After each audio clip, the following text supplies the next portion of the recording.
So Sam, great to see you. Thanks for joining us.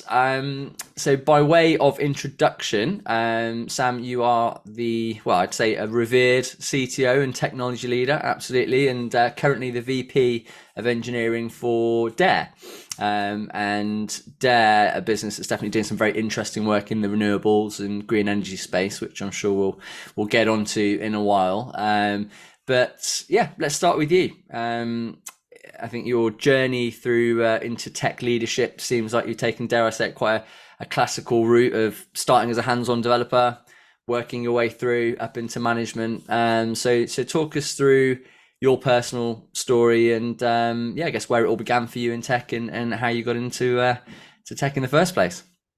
Excellent. Good to be here, Guy. I guess we start in a traditional place, out of school, taking a pretty traditional STEM-based approach, went into uni, studied robotics for a while, and then out of there into engineering roles and hands-on junior engineer working on kind of some price scraping and analytics tools, and really getting into that world of writing software.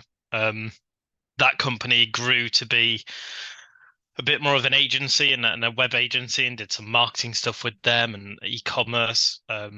A lot of hands-on, work there where I was dropped into problem areas just as a team of, I think we called ourselves the client services team, which was basically this little huddle of engineers that would get hot dropped in, fix a problem, and then pull back out again. The Um, firefighters with the capes on. Firefighters, exactly, and that was really good fun. It let me touch lots of different things, and I hit Marks and Spencer and Facebook and River Island and a few kind of big names, and it was really great to get hands on that size project at that early stage. Spent a while there, kind of growing and honing core craft, and from there into the startup world. And I was first engineer through the door at a few startups, which is the inheriting previously outsourced projects that had gone horribly wrong, and then Sure, bring Joyce. it in-house. Oh yeah, some horrific code bases picked up, and then as part of that process, started growing engineering teams almost by accident. Kind of being, oh, I need a designer. Oh, now I need another pair of hands, and then before you know it, you end up looking after engineers, and you spend less and less time coding. From there, I moved towards kind of areas of more interest to myself. A little bit of experience under the belt meant that I could start to get a bit pickier about what the projects were that I was working on, and I moved into some high risk IoT cybersecurity work, and that was really good fun. Again, able to touch lots of different industries there. Some automotive, kind of high end sports cars with IoT in them, some medical devices, and then through there some oil and gas. Oil and gas work in IoT led me towards the Lime Jump, that then got bought out by Shell, where I led kind of engineering functions there, especially looking after their IoT and asset control. And from there towards Dare, which is where I look after the engineering functions at Dare. Again, kind of using that data science technology, and growing a team up over the past kind of year and 5 months, year and 6 months now, into a really strong, well-functioning engineering team. Which is really nice sensation to look back at them and be like, hey, this team is starting to really purr. Yeah, I bet. That led Absolutely. us to here.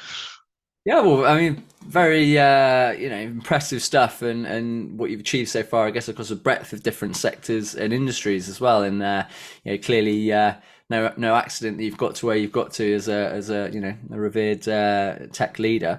So talk us through. I'm always really interested in that transition when this is a conversation I have quite regularly with my candidates around when is the right time to maybe move away slightly from the coalface, become less of an IC, maybe move into management.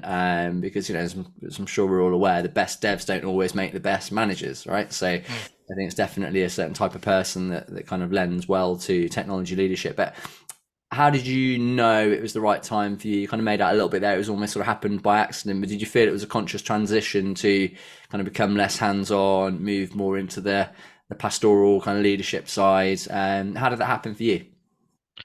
I think it started as a happy accident.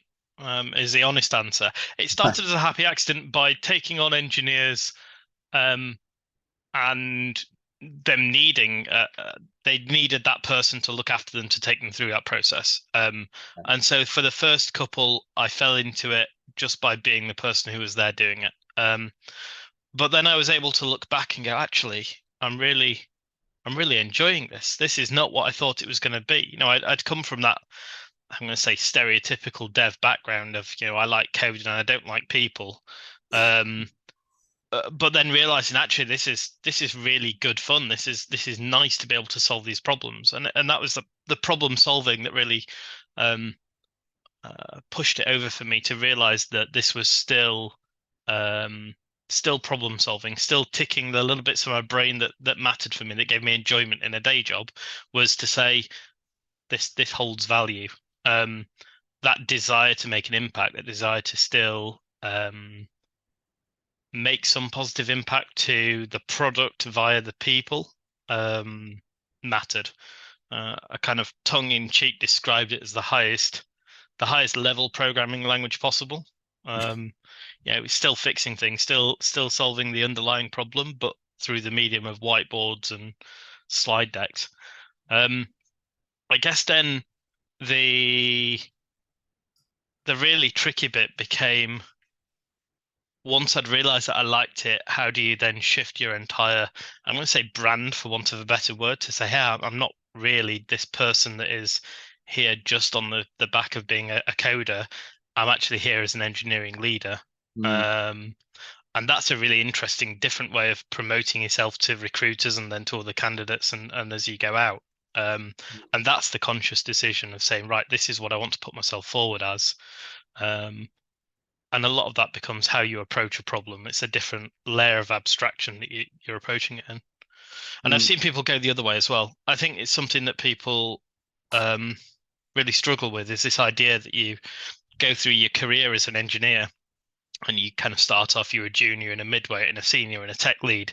And then you look around and you say, what's next? Well, obviously I'd become an engineering manager and then become a VP and then a CTO. Like, there's almost a trajectory that goes, well, you stop being an IC. Yeah. Your only next thing is to do engineering management, without realizing it's not a progression. You don't fall off of the IC track into management. It's a parallel track and it needs to be viewed as this separate track. You can move back and forth between them, but I think a lot of times it's imagined as a one-way track, and it needs to be imagined more as a side-by-side stream, and not better. I think that's the misconception, is that it's a somehow better role. More needs to be put into ICs that are able to keep progressing and overtake their engineering managers in terms of their career progressions, and things like having staff engineer and principal engineer type roles who are able to take really deep ownership of their areas really matters. I've seen fellow engineering managers try it out, give it a go, and then go, I miss being able to code. I miss being able to do the thing. So it is definitely important that people are able to give it a go, but also able to go back to IC and continue their careers. Yeah, I think that's a very, very good point. And I think it's something I've certainly seen throughout my time in, kind of 15 years of recruitment, of the better companies are the ones now in terms of retention. I think you're right. It was always this kind of assumed route of, if you don't want to be an IC anymore, well, that's it, leadership. It's kind of go into management and you've got to be a dev manager or an engineering manager. And I think a lot of the companies that actually have retained good talent or got a good culture around this are the ones that actually create as compelling a path, to maybe go more down the, like, say, principal route or the architecture route, or whatever it may be, but make them aware that there's always these two options that are available, and one is not better than the other, and one's not necessarily seen as more respected or more highly respected. So I definitely agree with that. I mean, from your experience as a leader now, what do you feel are kind of the key traits that make a really successful CTO? And that's a very broad question, but do you feel there's any kind of particular personality attributes, like you say, that maybe sometimes are associated with devs of, love code, hate people? But what do you feel about, being a CTO? What do you feel are the kind of the core traits that make somebody a strong CTO? Well, that's a difficult question without and you make it sound really exciting role to drop into from that world. I think it's still in people. I think the soft skills is what makes that shift possible. Which sounds glib. It sounds a bit like, oh, practice those soft skills, but it's important to know that they're practicable skills. Like they're things you can pick up books and read and learn. They're not some kind of innate, oh, well, that person is really good at, you know, diffusing conflict and speaking to stakeholders. They're things that you can learn and practice without sounding like a psychopath. You can pick up a book on emotional intelligence and realize where your weak spots are. You can pick up a book on conflict resolution or giving bad news and hone that as a skill that you can get good at, just treated that way. Some people it comes naturally to, in the same way as some people are just natural software engineers, and Yeah. it's always nice to have that as a starting point. But they are skills that can be tweaked and honed. Yeah. Yeah. Yeah. That emotional well-being, that's the thing where it starts from. Caring for your engineers, I feel, is a core tenet of being a good leader in the engineering space. If Yeah. you don't care for them as humans, they're never going to kind of succeed as a team of engineers in the long term. You can crack the whip, and that lasts you perhaps 1 or 2 sprint cycles before the resentment will start to grow and you have no ability to impact change then. Yeah, yeah. I couldn't agree more. I think definitely the soft skills, and it sounds like you say, kind of a relatively obvious answer, but it's not at all. I think, when I think back to, I've worked with a lot of CTOs throughout my career, and the ones that I genuinely, really respect and have seen go on to be very successful are the ones that you would say they have, exceptional ability to take people on a journey. I always call it kind of winning hearts and minds, and I think Mhm. that's a very important piece of it because in the tech world, you have a real opportunity. I feel the role of a CTO or a technology leader now is such an exciting role because proportionately, the tech piece is driving change, exponentially faster in businesses than any other role, in my personal opinion. So you actually have a huge amount of influence or potential there to create, and it's about taking everybody that's maybe not from a technical background kind of on that journey with you, and the ability to communicate well and have the strong soft skills, and let technology kind of be the beating heart of the business, the driving heart of the business. I think is very, very important. And those CTOs that do that really well, ultimately go on and achieve great success. So I massively agree with that. So what, in terms of before we talk a little bit about your role at Dare and some of the really interesting what you're doing there, as a leader, what do you feel some of the biggest challenges that you faced? It could either be from a people or a culture point of view, or maybe growing something, scaling something. But what would you feel are some of the greatest challenges you face, and how have you actually overcome those? I mean, the hardest things are scaling. Well, there are 2 hard things. There's scaling and there's descaling as well. So especially through the startup worlds, the biggest challenges were saying, hey, this team, this company is running short on money. We might have scaled up excitingly. The business itself is not doing well, and we need to cut costs and we need to cut down on what's going on. And that's always the worst. That's the worst thing to have to do, is to say, that the company has grown and now needs to shrink.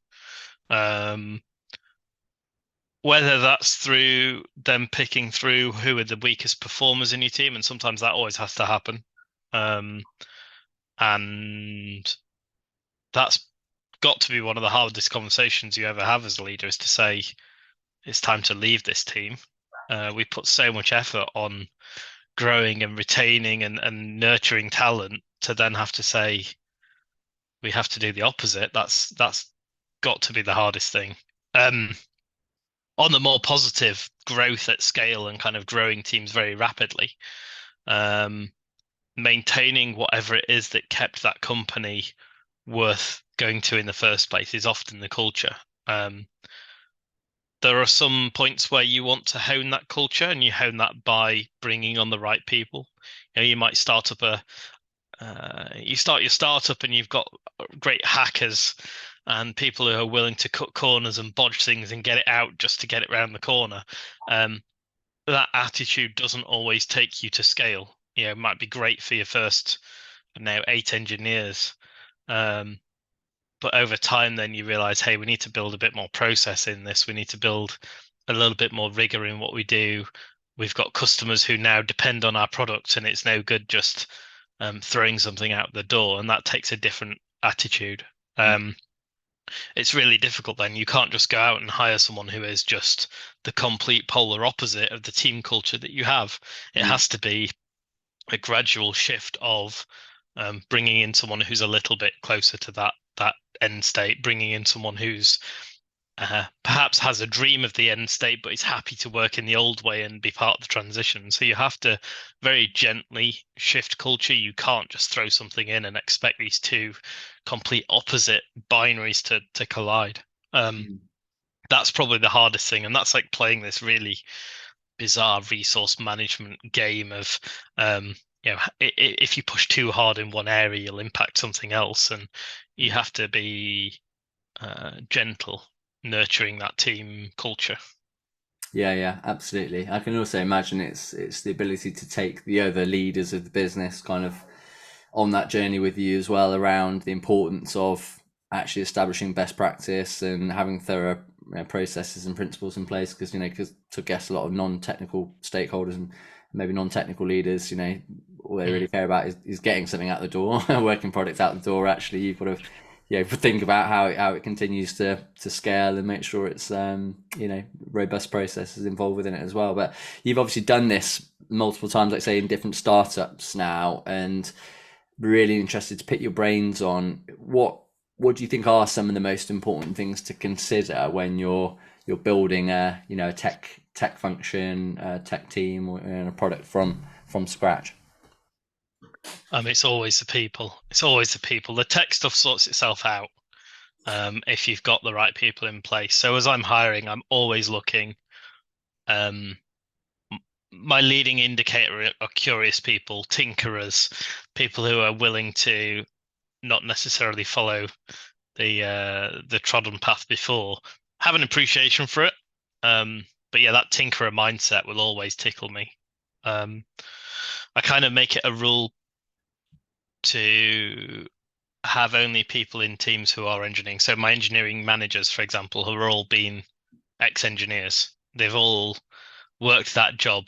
They've all done it. They've all been there in the trenches of, oh no, this one pointer ticket is suddenly this monstrosity because there was some hidden complexity. So there's an appreciation of what's going on, and then it means that they can get involved and help because they still have that mindset of, hey, let's get stuck in. Hey, let's learn about what's happening. Let's learn the underlying root causes, rather than I'm just here for the 9 to 5. I'm just here for the paycheck. I only want this thing. There's a space for that. There's a space for that, I'm sure, in other jobs where you need the consistency of output. In the startup scale up, you have to be willing to look around at different options and how can you go about things in a slightly weird way to get the output that you need. The old advice of do things that don't scale to start with. If things need to be a manual process for now, an appreciation of for now is really important. Yeah, absolutely. Would you say then when you're hiring, even at an earlier stage, would you say you always hire more for attitude than skills? Always attitude. You can teach skills, and not just can you teach skills. If they have the right attitude, they want to. Those candidates that want to learn new skills, the candidates that want to grow into a different area. Obviously, if I've got two candidates with a similar kind of attitude and one of them knows the tech stack already, then I'm going to pick the one that also matches technology wise. But if I've got someone who is near enough on the tech, but has a stunning attitude, that's that kind of personality. Again, we're back to soft skills. People are more than just code outputting kind of resources. That's the wrong thing. They are people that need to fit into a team, and the way in which they fit into the team matters way more than their raw output. Yeah, absolutely. I mean, I like the way you put it when you talk about tinkerers. I guess it is, Tinkerer. and that's kind of like, actually parallels quite well with recruitment, because whenever I look to hire anybody in the job, the mechanics of the job that we do is not necessarily overtly different and difficult, but it's definitely about attitude, and it's definitely about taking a real Mm. kind of tenacious problem solving approach to any situation. And I guess if you are that kind of person that is a tinkerer, is curious, is always looking for the solution, and looking to approach any problem with a problem solving mindset, then yeah, like I say, the skills are almost learned as a byproduct of actually going through the motions of solving the problem, aren't they? Yeah, I think that's a very good point. Okay, cool. Let's move a little bit on to then your role currently, and the work that you're doing at Dare, because I think it's an area of green energy, renewables is a very exciting area of technology, and something I think is more and more on people's radar at the moment. Yeah, really interested to hear a bit more about the work you're doing there, and I guess kind of what the future of green energy and the renewables tech scene looks like. Sure. So yeah, again, as I say, as I scaled up in my own career, I was able to start picking companies that mattered more to me, and I feel now that it's important that when I work, I'm doing something positive for the world. I go to work, I do a thing, and at the end of the day, I can look back and say, yeah, as a result of my efforts, I can have made some kind of positive impact, which happily led me to Dare. And Dare is an energy tech company. Um, so we're using data science, we're using analytics, we've got traders on board, and we're pushing for that renewable world. We're pushing for technology solutions, clean tech solutions that help us get to the renewable world faster than before. We've got teams that are working on optimizing physical assets. So that's kind of batteries and all the assorted things that go with it, wind and solar and hydro, and all of these new technologies that are starting to come out can be modeled, optimized, and get the most out of them. And I'm kind of the opinion that whatever the world is that we live in, the capitalist view still exists, and you have to make the most of those assets. They have to fit within the structure that we have.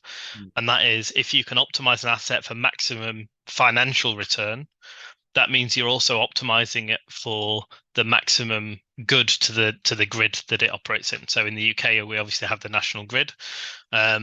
And those batteries that are performing best financially also means that they are providing the maximum value to the grid. They're providing the most balancing, they're providing the most care for the grid. At Dare, we also then have clean tech solutions where we're taking data and data science that we already operate in. We already sit on a massive amount of data. And with our data scientists and our analyst teams, we're able to start extracting value from that data to people who are not us. So providing solutions to kind of future people on where should I put the best batteries? Where should I invest in these different technologies? We start to be able to answer questions on supply and demand for different types of assets in different locations. These are things that are kind of coming up. They're being talked about, but these are the types of tools that we start to build out.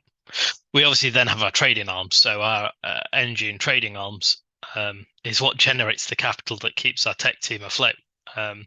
This puts us in a really envious space in the startup world, in that we don't really focus on our external customers. We can focus as a tech team on our internal customers. I can send an engineer next to one of those power traders' desks, and they can sit there and say, hey, tell me how this works, show me what's going on here. And that's just such a force multiplier for our company. That flat communication structure that exists within Dare means that people can just join up and work together and engage in the world. Those power traders are probably some of the best traders in the world, and I don't say that in a tooting our own horn kind of. Ayman and Jono and with Tara as they founded, they came from these trading worlds. They honed the very best talent. They've got some awesome recruitment strategies that I'm trying to start mimicking in the tech world, where when we hire those traders, they go through some psychological screening. They go through some kind of virtual environment. So the tech team build out a virtual trading environment, lets them play with and use these tools.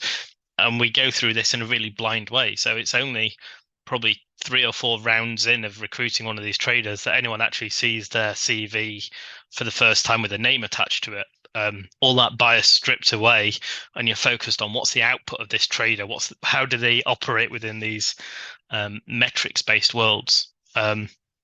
So the talent they're able to take on is amazing. Like it's so difficult to do that, I think, within the tech world, where obviously you need to get in front of someone very quickly, have a conversation, and get them coding in front of you. But yeah, I look with envy at their capability to hire in such a blind way.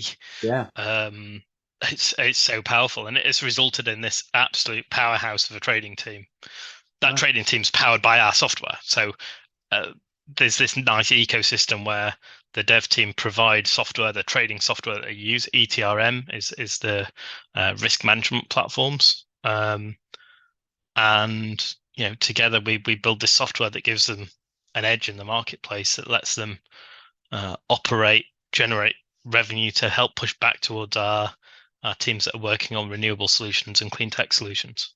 Yeah, fantastic. It's a like, remarkable model, really. It's very ingenious, really, in terms of the way it works. But I can imagine a very rewarding model. And yeah, I really like the concept of obviously whenever we're what makes a good candidate. It's very subjective, right? Obviously, we try and be as empirical and Hmm. objective as we can be, but it is that balancing act, isn't it? Because again, a large portion of the job that I do when working with clients is consult with them on what is the best process. What's a slick process look like in tech recruitment? Because you're certainly finding at the moment a lot of good candidates. They're not necessarily going to what you would classify the best companies, but they're going to companies that have got the best process, really, slick process where they're selecting some really great candidates from their sort of initial stages, but then also really engaging in the emotional piece as well, where kind of putting an arm around their shoulder, making sure that they feel really valued and wanted. So,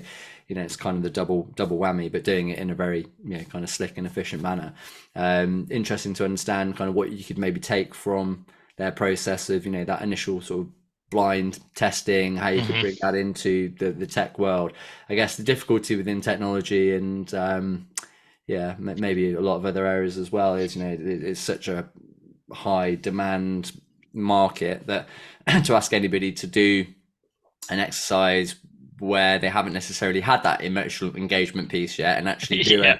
do an exercise where they're being put in a virtual environment. As we all know, how difficult it is to get any candidates to a tech test from home when quite rightly they're in the middle of a job and maybe they've got 3 or 4 other tech tests on the go. So it's kind of like, how do you find that balancing act between getting the right readout of technical skills and assessment whilst also engaging them in a meaningful way. But what have you tried to bring in, I guess, from their approach? Anything that you sort of brought in at the early stages that seems to be working well for you? Um, so it works really well with our graduate programs. We're Yeah. able to reach out to a wider audience there of people who are perhaps um, more willing to go through some more of a process, especially as they look at Dare's graduate program and say that is significantly tempting enough to jump through some hoops, as it were.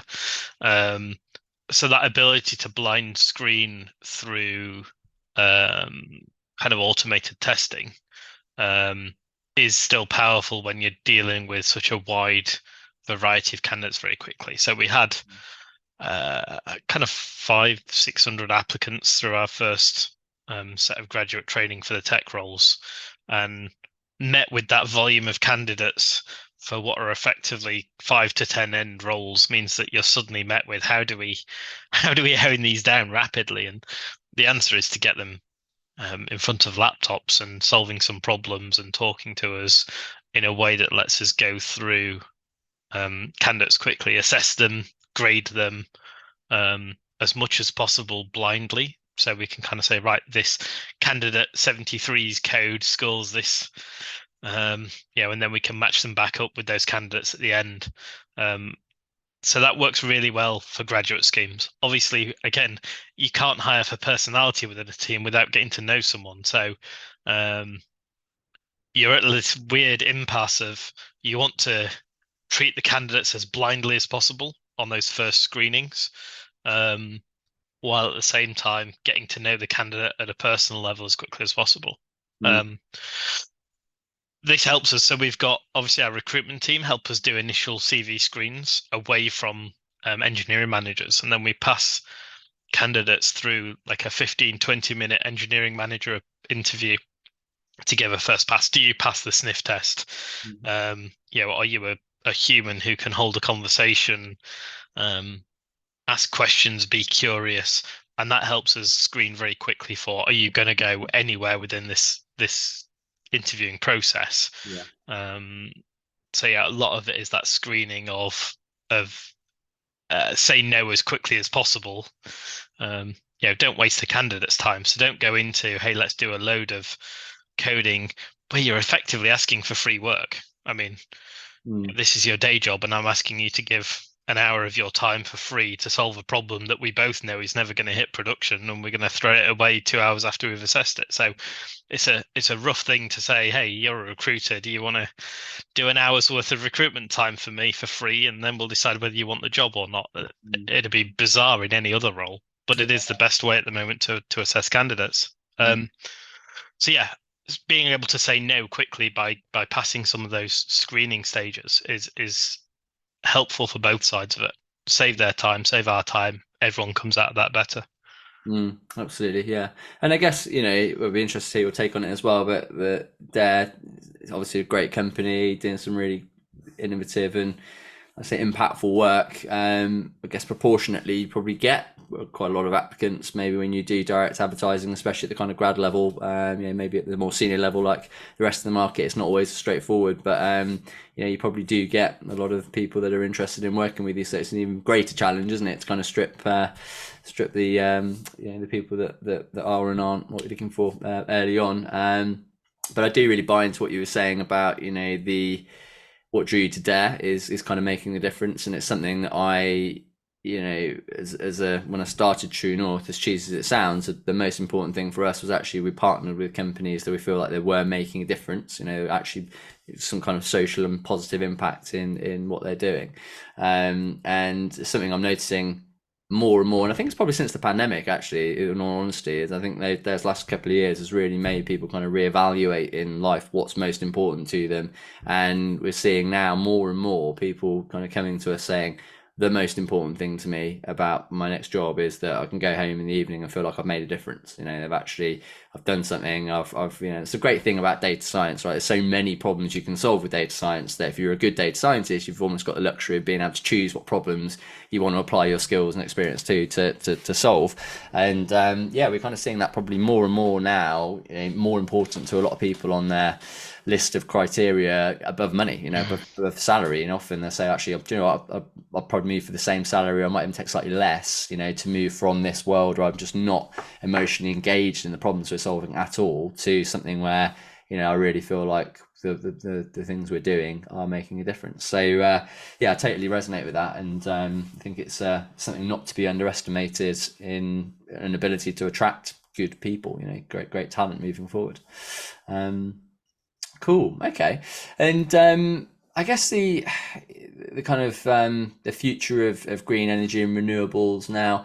Is there any sort of area you feel is kind of very exciting in terms of where that domain, that sector is headed? I'm sure there's probably, from what you were saying earlier, lots of different ways of which you can solve, lots of problems you can solve, lots of ways you can apply your expertise. But any particular trends that are looking very exciting for you? So I'll give a caveat that it's my opinion and not anyone else's. Sure. Of where I find the interest, where I think the world is going within energy, and not to be taken as advice of doing anything, but there's an almost inevitable push towards renewables. I think anyone saying anything else is going to be talking nonsense. So we kind of have to go. There are going to be more renewables on the grid. Wind and solar and some hydroelectric is almost a given as the current direction. With that comes a set of challenges, and they're where the interesting things are to fix. Intermittency is the biggest problem. So intermittency being when the sun goes down, the solar stops. When the wind stops blowing, the wind stops, and it's almost like an obvious problem with those technologies. And the answer is batteries. All of the tech work is in batteries because you can do good things with them. You can do cool things with them. There's only so much optimization you can do of a solar farm. Once you've put it in a field, it sat there, it generates electricity. All of the optimization work, all of the interesting technology comes around the batteries. And that's anything from where do you put that physical battery for optimum working around grid constraints and working around geographies and working around where they need to be. The optimization of which markets do those batteries need to be in. The optimization of the batteries themselves. You start to go down as far as how does the heating and cooling systems work on them to extract the most out of it? How do you turn them on and off in the most efficient way? So all of those, as you say, the data science approaches, all of the optimization on the batteries themselves are going to start to play in. With that come the new storage solution. So you kind of go backwards a few years, and the battery technologies that were used then and the battery technologies that we use now are so we've come so far in this period of time, and that progress will keep going and will accelerate. So the energy density of those batteries will go up with the chemistry and the work there. Inevitably, we'll start finding new technologies and new storage solutions. We see a lot of things on what happens if I carry this concrete block up a big hill and then drop it when I want some energy. And those they're in their infancy at the moment. Like, no one's saying that they are solutions for grid at the moment. But what's really interesting is the number of people, the number of companies working on all these different technologies. From my perspective within Dare, they're all able to be modeled as some kind of storage solution, as some kind of charge it up and then discharge it, match up, charge it when the demand is low and then discharge it when the demand is high. It's important to keep our eyes out in technology as what's coming up next, what are the next things going for, because the speed of change is so high. Yeah, absolutely. Those distributed assets, that's the next big thing as well. Lots and lots of smaller assets which bring us that resilience. We see things like Ukraine is a kind of a trial by fire for a lot of these technologies, of seeing how they're managing to keep a grid up and keep energy flowing around a country even while under the worst of conditions. And the answers there are battery storage solutions that are distributed. A fault in the network in one area is able to be countered by bringing up batteries in different areas, and being able to have that as distributed is awesome. And obviously the problem then with distributed network is very quickly you get past the capability of a human to look after it. The national grid at the moment is still sat there. They're in the control room. They're instructing assets. They're requesting assets to come online, which is a model designed for massive gas and coal stations where you can ring up Jim, the engineer, who because you've been and had a few drinks with before, to bring up that coal station, and it comes online. It takes 2 days to come online, and then it outputs. That world's going to change to these micro assets all over the place, and the only answer is to automate. That's where we're inevitably going to be moving as a world towards these distributed small storage assets. Interesting. Yeah, that makes total sense, I guess. Yeah, it's. I for one am just continually amazed at the speed of which kind of like I say, battery chemistry and battery technology seems to be progressing. And I guess a large portion of that is you've got to look at the Teslas of this world, and obviously when they throw all their money behind something like that, everyone else probably wakes up to the idea of actually maybe there is something in this battery malarkey. But no, it's incredibly super speedy evolving field, isn't it? But it's very, very interesting to see, and I suppose we're at that point now where what's the phrase, necessity breeds innovation, and I think we're at that point now across the globe where it's breaking point, isn't it? We need to evolve, we need to create these technologies, and we need to get there sooner rather than later for obvious reasons, and that's bringing about, like I say, a lot of very exciting kind of startups in this space, and a lot of investment going on into this particular area, which makes it a real kind of one to watch, I think, in the world in tech in general. But no, very interesting to hear from your informed perspective, some of the exciting trends that are coming through. Perfect. Well, Sam, really, really enjoyed the chat. I think it was very insightful and really interesting. Not only the energy piece, but talking to you about your experience and skills as a tech leader. And I like to end every episode, if I may, by asking for your one favorite piece of advice. So, if somebody would say, what's your one bit of advice that you'd like to pass on to your fellow humankind? What would that be? Um, One Piece is really difficult. I end up with two a lot of the time, but I'll give you a couple if you got a couple. I'll go a couple. So the first is everything is story. So as an engineering leader, um, I went down a rabbit hole of learning to tell stories, learning about storytelling frameworks and how to um, hone your message and take people on the journey with you. So learning about storytelling, um, that was one of the most useful things that I learned. And then as a concise piece of advice I received early was my most powerful question was, what can I do to help you? So when I'm interacting with someone, the most powerful question I can ask them is how can I help you? How can I make your life better? How can I make your world better? Mm. Um, that unlocks so much. Yeah, yeah, absolutely. I think they're two awesome pieces of advice. I couldn't agree more on the storytelling thing. I think, when we were talking earlier about winning hearts and minds, being able to take people on that journey and tell that story and, people to be emotionally engaged, I think is essential really in the world that we live in, actually to stand apart from so much noise that is out there. And obviously a lot of scientific studies have been done about just the brain chemistry that's involved in the way we actually follow a story versus follow a set of facts. It is a lot more emotionally engaging. So to not understand that piece, I think is vital. And I think but both very, very great bits of information, great bits of advice. So I thank you for giving them. Perfect. All right. Well, really enjoyed the conversation. Thanks again for taking part, and best of luck with everything in your role at Dare. I'm sure you guys will continue to smash it, and we'll be following your progress very closely. Excellent. Thank you very much for your time, Guy. Cheers. Bye for now. Bye bye.